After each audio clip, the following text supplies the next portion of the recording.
Good morning, अस्सलाम वालेकुम। Rising Pakistan को हम कहेंगे राइजिंग पाकिस्तान में खुशामदीद। उम्मीद करती हूँ आपका आज का दिन बहुत अच्छा गुजरे, बहुत ही खुशगवार गुजरे। अस्सलाम वालेकुम। वालेकुम अस्सलाम, अस्सलाम वालेकुम पाकिस्तान।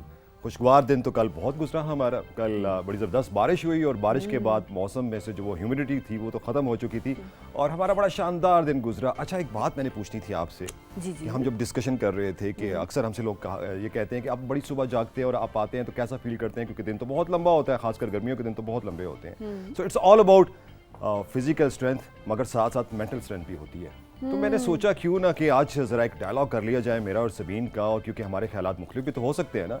तो सबीन, फिजिकल स्ट्रेंथ से क्या मुराद होती है आपकी नज़र में? फिजिकल स्ट्रेंथ, आई बिलीव कि आप अपनी बॉडी को जब पुश करते हैं कोई भी काम करने के लिए, I totally agree with this, because मैं इस चीज़ से बिलीव नहीं करती कि अच्छा मेल फिजिकल स्ट्रेंथ ये है, अच्छा जी फीमेल फिजिकल स्ट्रेंथ ये। आप अपनी कैपेसिटी में जो भी चीज़ कर सकते हैं, बट ऐसा नहीं कि आप चल रहे हैं, चलते चलते आप थक गया, बैठ गए, it's mean you are physically week.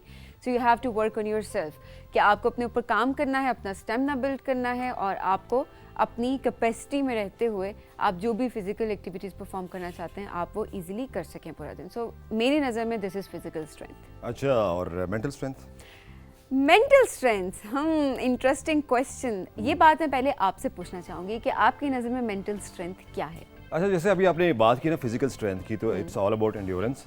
आपके अंदर हर एज ग्रुप की अपनी एक कैपेसिटी होती है, उसकी अपनी एक फिजिकल स्ट्रेंथ होती है, मगर आपको उसके ऊपर क्या कहते हैं, अपनी फिजिकल स्ट्रेंथ के ऊपर काम भी करना पड़ता है। आपके पास मुख्तलिफ एक्सरसाइजेज होती हैं, आप जॉग करते हैं, आप वॉक करते हैं, आप जिम जाते हैं, अपने आप को आप अच्छी ग़िज़ा खाते हैं और अपनी सेहत का बड़ा ख्याल रखते हैं।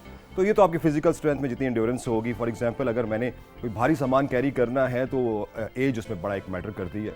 तो उस भारी सामान को जब मैं कैरी कर रहा हूँ ईजिली, तो डेफिनेटली अगर मैं एक्सरसाइज करूँ तो मेरे लिए आसान जो है उसको कैरी करना। So same goes, mental strength वो होती है कि जब मुश्किल हालात में भी आप डट कर खड़े होते हैं। और मेरा ये मानना है और मेरा ये तजर्बा भी है कि जब आप वेल प्रिपेयर्ड होते हैं, आप फोर्स ही कर रहे होते हैं कि मुश्किल आने वाली है, तो आप मेंटली अगर स्ट्रांग होंगे, आपने पहले से पेशबंदी की होगी, तो आप बड़ी आसानी से उसका मुकाबला कर सकते हैं। और ये जो विक्टिम कार्ड खेला जाता है ना कि मैं गलत हूँ या वो गलत है, ये नहीं सोचना चाहिए मैं गलत हूँ या वो गलत है। मेंटल स्ट्रेंथ ये होती है कि आप देखते हैं वो जो गलती है जिसकी वजह से आप दोनों के दरमियान में दरार आ रही है, जो मसाइल आ रहे हैं, आप उसको आइडेंटिफाई करें, उसको सॉर्ट आउट करें। यकीन जाने आप विक्टिम कार्ड से बाहर निकल आएंगे। और this is all about mental strength. बिल्कुल ऐसा ही है। मेंटल स्ट्रेंथ ये है कि आप गिव अप ना करें किसी भी सिचुएशन में। बहुत सारे लोग इस चीज़ को भी ये भी कंपैरिजन ड्रॉ कर रहे होते हैं कि अच्छा अगर आप डिप्रेस हैं, अगर आप बहुत ज़्यादा परेशान हैं, तो उस टाइम पे भी आकर अगर आप स्माइल कर रहे हैं या आप अगर रोना शुरू कर दें तो लोगों को इस चीज़ का ये इंप्रेशन चला जाता है कि शायद आप बहुत वीक हैं। सो रोना जो है वो वीकनेस की निशानी नहीं है, वो एक एक्सप्रेशन है कि उस टाइम पे आप जो भी चीज़ फील करें आप उस चीज़ को एक्सप्रेस करें। सो रोना एक इमोशन है जिसको आप एक्सप्रेस कर रहे होते हैं। उसका स्ट्रॉन्ग होने से और वीक होने से उसका कोई भी ताल्लुक नहीं है। आप जिस टाइम पे अगर खुश हैं तो आप हंस रहे होते हैं, अगर आप उदास हैं तो आप उदास हो रहे होते हैं। और यही इंसान होता है। इंसान इसी तरह से होता है कि आपके डिफरेंट इमोशंस होते हैं। गुस्सा भी आपको आएगा, हंसेंगे भी आप, हर वक्त रोएंगे भी आप, हर वक्त नहीं, अल्लाह ना करे रोएंगे भी आप, मतलब हर वक्त आप इमोशंस कहीं ना कहीं आप एक्सप्रेस कर रहे होते हैं। और यही इंसान है। बाज़ औक़ात हम देख रहे होते हैं बहुत से लोग, अच्छा जी उसको रोना नहीं आता वो बड़ा स्ट्रॉन्ग है, अच्छा जी वो हर वक्त हंसता रहता है वो बड़ा स्ट्रॉन्ग है, अच्छा जी वो रो गई या वो रो गया तो भाई वो तो बड़ा वीक है। सो इस चीज़ से हम सबको बाहर निकलना है। इमोशंस का कोई ताल्लुक नहीं होता आपकी स्ट्रेंथ और आपकी वीकनेस से। जो आप स्ट्रॉन्ग, मेंटली स्ट्रॉन्ग होते हैं वो आप सिर्फ तभी होते हैं जब आपके दिमाग से ना बहुत सारी चीज़ें होती हैं जो आप बर्दाश्त कर रहे होते हैं और आप गिव अप नहीं करते। That's it. So I think कि हमने बहुत अच्छा कंपैरिजन ड्रॉ किया आज। ऐसा ही है? नहीं, मैं डिसएग्री करता हूँ। ओके, मैं डिसएग्री करता हूँ, मगर चूंकि हम लंबी बात नहीं करेंगे, हम प्रोग्राम स्केड्यूल की तरफ चलेंगे और वो डिसएग्रीमेंट में दरमियान में आपको जाकर बताऊंगा, जहाँ पर एक्चुअली इस बात करने का मकसद ये है कि इंसान 21st सेंचुरी में जहाँ पर खड़ा है, उस सेंचुरी में कंपटीशन बहुत टफ हो चुका है। और जो टफ लोग होते हैं, सर्वाइवल उन्हीं का हक होता है। मैं नहीं कह रहा हूँ, ये आपको नेचर बताती है, आपको तारीख बताती है। रोना आता है, रोएं, मगर वो एक सिचुएशन होती है, एक मौका होता है। मगर ये है ना कि एक पाकिस्तानी बड़ा खूबसूरत गीत है कि यूं तो तेरी ज़िंदगी में बहुत गम आएंगे, मुस्कुराए जा। सो मेरी थोड़ी सी इसके बारे में डिफरेंट अप्रोच है। आर्टिफिशियल इंटेलिजेंस हम जिस ज़माने में पहुंच चुके हुए हैं, इस ज़माने में हमारी ज़िंदगी में अगर हम देखते हैं तो उसके बहुत सारी आसानियां भी पैदा हो रही हैं आर्टिफिशियल इंटेलिजेंस से, मगर इसके साथ साथ मैं देखता हूं कि आर्टिफिशियल इंटेलिजेंस के कुछ ऐसे भी उसके इफ़ेक्ट्स आ रहे हैं जो कि हमें इंसानों के लिए, बहैसियत इंसानियत के लिए, जिसके एक साइड इफ़ेक्ट्स भी हैं। तो हमने इसके ऊपर जब डिस्कस किया था, जैसा कि हम कहते भी हैं कि हमने सोचा कि आर्टिफिशियल इंटेलिजेंस के हवाले से हम गुफ्तगू करें, एजुकेट करें कि बेसिकली होती क्या है और उसके फ़ायदे और नुकसानात क्या हैं और पाकिस्तान के लिए क्या स्कोप है, क्योंकि कहते हैं कि future belongs to artificial intelligence. Hassam Tahir हमारे पास आएंगे। हसाम ताहिर से हम पूछेंगे कि टेक्नोलॉजी की दुनिया में क्या हो रहा है और ये आर्टिफिशियल इंटेलिजेंस है, इसके बारे में हमें बताएं कि हम इसके क्या फ़ायदे उठा सकते हैं और उसके नुकसानात को हम कैसे मिनिमाइज़ कर सकते हैं। ये तो होगी बात जी बिल्कुल जी, आर्टिफिशियल इंटेलिजेंस की हमने बात कर ली। वहीं पर अगर हम टेक्नोलॉजी की बात ना करें तो मेरे ख्याल में आज का प्रोग्राम हमारा बहुत ज़्यादा अधूरा रह जाएगा। और टेक्नोलॉजी की जब बात होती है तो हमारा रूही की बात होती है। हमारा रूही आती है, हैरान करने वाली बहुत सारी बातें करके जाती हैं और हमें बताती हैं कि ये चीज़ तो ऐसे हो गई है और अब ये तो ऐसे हो जाएगी। मतलब इतनी आसान तरीके से हमें पिक्चर्स के थ्रू और उनके थ्रू बता रही होती हैं। लेकिन डेफिनेटली वी रियली होप कि जिन चीज़ों को हम देख रहे होते हैं कि अभी ये चीज़ ईजाद हो गई है, अब ये चीज़ आ चुकी है, तो वो कब हम पाकिस्तान में, वो कब आम रूटीन में हमारी शामिल हो सकेगी। सो डेफिनेटली इसके ऊपर भी आज हम बात करेंगे। आज क्या नई टेक्नोलॉजीज़ के बारे में हमारा बात करेंगे, हमें पता चलेगा आज के हमारे एक्सपर्ट सेगमेंट में। जनाब, इसके अलावा बच्चे परेशान ना हो, कहेंगे जी आर्टिफिशियल इंटेलिजेंस की बात करें, बल्कि सारी चीज़ें तो मेरे ख्याल में बच्चे ज़्यादा इन्वॉल्व होते हैं आजकल इन तमाम चीज़ों में। लेकिन बच्चों के लिए हम लेकर आएंगे the adventures of little carp. हमारे पास कार्टून्स हैं, वो आपने बताने हैं। और इसके अलावा साथ साथ एक और टास्क था आप लोगों का, आप लोगों ने हमें ज़रूर बताना है, क्योंकि एडवेंचर्स ऑफ लिटिल कार्प की जब बात आती है तो मुझे बहुत सारा पानी, समंदर मेरे माइंड में आता है और मुझे जो है वो बेसिकली हाइड्रोफोबिया एक टाइम पर रह चुका है। काफ़ी हद तक मैंने उसको ओवरकम कर लिया है, बट डेफिनेटली उसको आहिस्ता आहिस्ता जो है वो मज़ीद मेरी कोशिश है कि मैं सीखूं और बहुत सारी चीज़ें कि पानी में किस तरह आप तैर सकते हैं या उस डर को किस तरह ख़त्म कर सकते हैं। इस तरह आप लोगों के जो भी फोबिया है, आप लोगों को लगता है कि ये डर आपके माइंड में और आप उसको ओवरकम कर रहे हैं या आप उसको ओवरकम करना चाहते हैं, तो आप बताएंगे हमारे सोशल मीडिया सेगमेंट में हमें। हाँ जी, और एक बात जिसका जिक्र बड़ा ज़रूरी होता है कि हमें क्यूरी आई कि मुख्तलिफ प्रोफेशन है, इंजीनियरिंग है, मेडिसन है, कंप्यूटर टेक्नोलॉजी है, मुख्तलिफ हैं, मगर एक हमें क्यूरी आई कि जब हम बात करते हैं लॉ की, तो किसी ने सवाल किया कि इस वतन अजीज़ का ख्वाब देखने वाला Allama Mohammad Iqbal was a lawyer, वो प्रैक्टिसिंग लॉयर थे, जिसने नाम सोचा तो रहमत अली, वो भी वकील थे, और फाउंडर ऑफ पाकिस्तान मोहम्मद अली जनाबी वकील थे। बड़ा नोबल प्रोफेशन है और रूल ऑफ लॉ जिस सोसाइटी में होता है वो सोसाइटी जो है कभी भी इन्हतात का शिकार नहीं होती है। और सवाल आया कि इस प्रोफेशन के बारे में हम कैसे जान सकते हैं और जो लोग इंटरेस्टेड हों तो वो कैसा रास्ता इख्तियार कर सकते हैं इस प्रोफेशन में आगे जाने के लिए। तो फिर हमने सोचा कि हमें पास ये जो प्लेटफॉर्म मिला राइजिंग पाकिस्तान का, तो हमने मैडम कुरतुलैन को यहाँ पर इन्वाइट किया है। ह्यूमन राइट एक्टिविस्ट भी हैं और लॉयर भी हैं। वो आज हमें बताएंगी कि लीगल प्रोफेशन में जाने के लिए आपके पास कौन सी क्वालिफिकेशन होनी चाहिए और इसका स्कोप क्या है। तो आज हम इनके साथ ये भी डिस्कस करेंगे और माशाल्लाह it's going to be a very good day, जिसमें आपके पास राइजिंग पाकिस्तान से आप टेक्नोलॉजी के बारे में भी जानेंगे, आप आर्टिफिशियल इंटेलिजेंस के बारे में भी जानेंगे और लॉ की फील्ड को अगर आपने चुनना है तो कैसे, और बच्चों के लिए भी तो बहुत कुछ है और हमारे लिए भी बहुत कुछ है। बिल्कुल जी, और ऑडियंस के लिए भी बहुत कुछ है कि सोशल मीडिया सेगमेंट हमारा होगा जिसमें आपके मैसेजेस हम प्रोग्राम में शामिल करेंगे, पिक्चर्स हम प्रोग्राम में शामिल करेंगे। आप तमाम लोग जो कि हमसे कनेक्ट होना चाहते हैं, अपना पैगामात हम तक पहुँचाना चाहते हैं, आप सब लोग हमें सोशल मीडिया पर कॉन्टैक्ट कर सकते हैं। हमारा व्हाट्सएप नंबर है, हमारे व्हाट्सएप नंबर पर आप हमें मैसेज कर सकते हैं अपना नाम और शहर के साथ। आज भी जिन लोगों के मैसेजेस हमें रिसीव हुए वो भी हम प्रोग्राम में आज शामिल करेंगे। जनाब, ये है आज का राइजिंग पाकिस्तान। हम चलेंगे अब एक ब्रेक की जानिब। ब्रेक से जब वापस आएंगे तो बच्चों को दिखाएंगे जी टून टून कार्टून्स।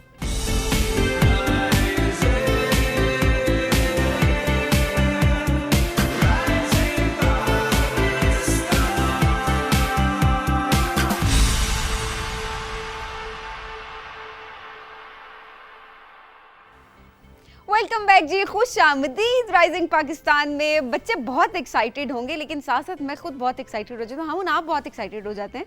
मैंने देखा है कार्टून्स जब लगे होते हैं, बैठ के कार्टून्स देख रहे होते हैं, तो एज से इसका कोई ताल्लुक नहीं होता, ऐसा ही है? मेरे अंदर तो वो बच्चा जो है, और जब तक मेरे अंदर बच्चा जिंदा रहेगा मैं कार्टून देखता रहूंगा और तब तक जो है मैं एंजॉय करता रहूंगा। और जब खासकर लिटिल कार्प के साथ जो वो सैर करा रहा होता है समंदर की, उसके फिर क्या कहने हैं, वो जो मखलूक देखते हैं ना मैं समंदर के अंदर ना, तो वो जो मैं कल देख रहा था, वो जब मैं देख रहा था sea horse, such a cute sea horse. मेरा दिल कर रहा था कि मैं भी इसके साथ जाकर ना थोड़ा सा उसमें अंदर स्विम करूं, यू नो, डीप डाउन उसके अंदर सी के अंदर डाइविंग करने का मजा ही और है। इतने क्यूट वैसे कैरेक्टर्स होते हैं सारे, के बाजों को तो आपका दिल करता है अच्छा आप जाके मिलें उनसे। मेरे माइंड में तो बहुत ज़्यादा ऐसी चीज़ें आ रही होती हैं, जैसे टॉम एंड जेरी का जो जेरी है वो मुझे बड़ा पसंद है, मेरा अक्सर बड़ा दिल करता है अच्छा काश तो वो बाजों का सारे कहते हैं चूहे इतने फिर रहे होते हैं जहाँ इनसे दोस्ती कर लें, लेकिन नहीं, वो जो कैरेक्टर्स बने होते हैं ना वो बड़े मज़े के होते हैं।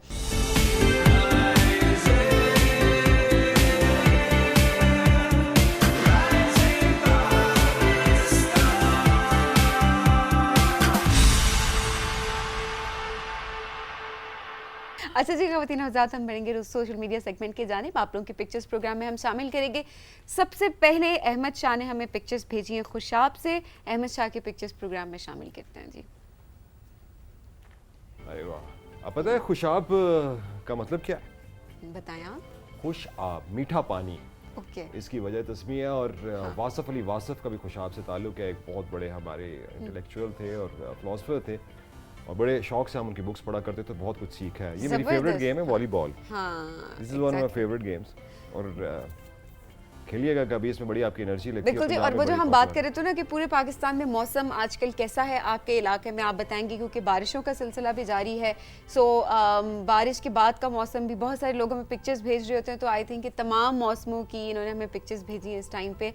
सुबह के टाइम मौसम कैसा है, दोपहर में कैसा है, शाम में कैसा है। So thank you so much, आप लोग इतनी गौर से हमारी असाइनमेंट्स को सुनते हैं और उसके बाद आप हमें पिक्चर्स भी भेज रहे होते हैं। अहमद शाह, बहुत शुक्रिया आपका। इसरा ने शेखुपुरा से हमें पिक्चर्स भेजी हैं। आइए देखते हैं जी इसरा ने क्या भेजा है हमारे लिए। मेरे दोस्त से शेखुपुरा से फूल भेजा है हमारे लिए। मैंने मेरे तो चावल आते थे, आपने तो फूल भेज दिया। और अच्छा पता है हिरन मीनार भी है ना शेखुपुरा में, बड़ी जबरदस्त जगह जाने के लिए। और ये अमरूद तो नहीं, अनार है जी। अक्सर जो परिंदा आता है तो हम उसको बगला बोल देते हैं और जो फल आता है हम उसे अमरूद बोल देते हैं। तो आज हमने ये वो ग्रीन कलर का साइज है ना, वो लाइट भी हमारी आंखों में लाइट और एडिटिंग उससे। लेकिन ये भी बड़ा अच्छा एक मरहला होता है कि हम सब गेस कर रहे होते हैं बैठ के, और फिर हमें बाद में सोशल मीडिया पे जिन्होंने एक्चुअल पिक्चर्स भेजी वो कहते हैं ये नहीं था, ये था। तो हमें करेक्ट भी किया करें अगर हम कुछ गलत भी बता रहे होते हैं कि बाज़ औक़ात पिक्चर में वो चीज़ उस तरह से आइडेंटिफाई नहीं हो पा रही होती। इस तरह बहुत शुक्रिया, बहुत प्यारी पिक्चर्स आपने हमें भेजी। इब्राहिम ने चित्राल से हमें पिक्चर्स भेजी। आइए देखते हैं जी इब्राहिम खान ने हमें क्या भेजा है। उन्होंने फूल भेजे थे, इन्होंने हमारे लिए नेचर भेजे, पानी। चित्राल को तो मुबारक हो कि चित्राल ने वो पोलो टूर्नामेंट भी जीत लिया है। वाह, वेरी नाइस। अरे रेनबो, कमाल रेनबो। ये कुछ ऐसे ये कब मैं भी किसी पिक्चर शायद इस तरह से लिए कि ऐसे लग रहा है बहुत सिर्फ पीक से लिए ना, पीक से ऊंचाई से उन्होंने लिए कि रेनबो आपको पता है नीचे से पानी से जन्म ले रही है। यहाँ पर नीचे कोई पानी है का सोर्स है। वेरी नाइस इसरा, बहुत शुक्रिया। सॉरी इब्राहिम, बहुत शुक्रिया आपका। अच्छा जी, नाम और शहर हमें नहीं बताया। पचकुर गार्डनिंग की कुछ पिक्चर्स भेजी हैं हमें किसी ने। आइए देखते हैं जी। हमारा भी जो गार्डनिंग वाला सेगमेंट होता है, आप गार्डनिंग करती हैं, कुछ आपने फॉलो करना स्टार्ट किया साथ साथ। हम नाज़रीन को बता रहे होते हैं, हम देखें होस्ट राइजिंग पाकिस्तान के जो सेगमेंट होस्ट हैं वो भी करते हैं या नहीं करते? हाँ, नहीं मैं करती हूँ। करती हैं गार्डनिंग? बिल्कुल करती हूँ। हसाम पढ़ाई के अलावा करते हैं कुछ और? जी इसमें मुझे देखना हॉबी है मेरी। स्विमिंग करते हैं, हाइकिंग करते हैं। बहुत ये मैं इसमें बहुत अंदर करके इसको एक्सप्लोर करता हूँ। तो ये है कि गार्डनिंग है सच मेरा देखने में अच्छा लगता है। कभी की नहीं है मैं। ओके जबरदस्त। गार्डनिंग जो है बड़ी अच्छी पिक्चर्स थी और आपने बड़ा अच्छा अपना घर को डेकोर किया हुआ है। बड़े खूबसूरत आपने फूल रखे हुए हैं। मैं खुद गार्डनिंग में हूँ और मुझे आपका डेकोर अच्छा लगा। I try to copy it. जैसे आपने वो अपने पौधे रखे हुए थे ना, मैं भी ऐसे रखने की कोशिश करूँगा, खासकर जो आपने ऐसे लटकाए हुए भी थे। अब हम चलते हैं आपके मैसेजेस की तरफ। और नाम और शहर तो लिख दिया करें। लिखते हैं राइजिंग पाकिस्तान की टीम को मेरा मोहब्बतों भरा सलाम। राइजिंग पाकिस्तान की एक मेरी बहुत बुरी आदत ख़त्म हो गई है। मैं सुबह 11 उठने वाला शख्स था, लेकिन इस राइजिंग पाकिस्तान को देखने के लिए मैं सुबह जल्दी जाग जाता हूँ। Thank you very much. ये तो हमने बड़ा नेकी का काम किया। आपके पेरेंट्स भी बड़े खुश होंगे कि बच्चा हमारा बड़ा ताबेदार है और credit goes to rising Pakistan. Very nice, बहुत शुक्रिया इतना प्यारा मैसेज भेजने के लिए और इतना प्यार देने के लिए। प्रोग्राम को इस तरह से आप लोग एक्नॉलेज करते हैं, हर एक चीज़ को, हर एक सेगमेंट को, तो ये हमारे लिए एक बहुत ज़्यादा खुशी की बात होती है। अच्छा जी, अगला मैसेज क्या है हमारे पास? जी ये हुज़ैफ़ा का है मियाँ वाली से। और मियाँ वाली से हमें जो है ना मैसेज जब आते हैं तो मियाँ वाली से बड़े प्यार भरे मैसेज आते हैं। उसमें मैसेज लिखा है कि राइजिंग पाकिस्तान को पसंद करने की बहुत सी वजूहात हैं, मगर क्या ही बात है हर सेगमेंट की कि एक सेगमेंट देखते हैं तो फिर हमारे लिए दूसरा सेगमेंट देखने का और सुनने का अमल जो बन जाता है, तो हम सीख भी रहे होते हैं, एंजॉय भी कर रहे होते हैं। क्या बात है कार्टून्स की। और जो मेरा फेवरेट सेगमेंट है वो कार्टून्स ही हैं। ये हुज़ैफ़ा ने लिखा है हमें सिटी मियाँ वाली से। और कार्टून्स मेरा भी फेवरेट सेगमेंट है, मगर मेरा जो पर्सनल फेवरेट सेगमेंट है ना वो है अम्मारा रूही का, जो टेक्नोलॉजी बताते हैं फिर मेरा भी दिल करता है लूँ। और जो सबसे बड़ी बात है, सबीन कहेंगी, आप हमेशा हमारा से कहते हैं कि मुस्कुराती बहुत अच्छा है और सबको मुस्कुराना चाहिए, कोई भी हालात हो मुस्कुराते जाए। दुनिया बड़ी जालिम है, आपके चेहरे पे मुस्कुराहट देख के जो हंसते हैं ना वो और चलते हैं। इनके अंदर की सारी मेरे अंदर की यूनिवर्सल ट्रूथ है Sabeen, this is universal truth. Okay हमून मुहक्किकीन बताते हैं, साइकोलॉजिस्ट बताते हैं, बड़े बड़े नाम जो ठीक है, अगले मैसेज की तरफ बढ़ते हैं। अगला मैसेज कहता है, राफिया ने लिखा है हमारे अपने शहर से, इस्लामाबाद से। आपका गेस्ट सेगमेंट बहुत अच्छा लगता है और ख़ासकर जब सबीन कहती हैं ये येलो सोफ़ा हमारे ख़ास मेहमानों के लिए है, वो इतने क्यूट तरीके से कहती हैं कि मेहमान जब आ रहे होते हैं तो हमारी एक्साइटमेंट और बढ़ जाती है। तो बड़े प्यार से आप लोग मेहमानों को बुलाते हैं, तो मेरी ख्वाहिश है कि आप ज़ारा नूर अब्बास को भी बुलाएं और उनके साथ भी गपशप लगाएं येलो सोफ़े में बैठा कर। क्या कहती हैं आप इसके बारे में? मैं तो इस बारे में मैं भी यही कहूँगी जो कि सारे सब कह रहे हैं और जिन्होंने मैसेज भेजे कि हम ज़रूर बुलाना चाहेंगे। ज़ारा का काम बहुत अच्छा है, पूरा पाकिस्तान उनकी एक्टिंग को, उनके टैलेंट को सराहता है। सो वी रियली वांट कि ज़ारा नूर अब्बास हमारे प्रोग्राम में भी आएँ और यहाँ पर हम उनसे बातचीत करें। बहुत सारे और एक्टर्स की भी हमें फरमाइश आ रही होती है कि इन लोगों को बुलाएं, इनसे हम बात करें, इनकी ज़िंदगी के बारे में जानें। सो हम राइजिंग पाकिस्तान में पूरी कोशिश करते हैं कि हम उनको बुलाएँ, बट डेफिनेटली हमारा स्टूडियो इस्लामाबाद में है। फिर जब कोई ट्रैवल कर रहा होता है कराची से, लाहौर से या कहीं और से पाकिस्तान से, तो हमारी कोशिश होती है कि हम उनको राइजिंग पाकिस्तान में बुलाएं। डेफिनेटली कोशिश करेंगे जी, आपकी फरमाइश भी हम पूरी करें। बहुत शुक्रिया जी, आप दोनों ने हमारा भरपूर साथ दिया सोशल मीडिया सेगमेंट में भी, और इसी तरह से मुस्कुराते। ये कह रहे हैं हमारा के लिए हसाम, आप भी अच्छा मुस्कुराते हैं और आप भी मुस्कुराते रहा करें, ठीक है? ये आप दोनों के लिए है।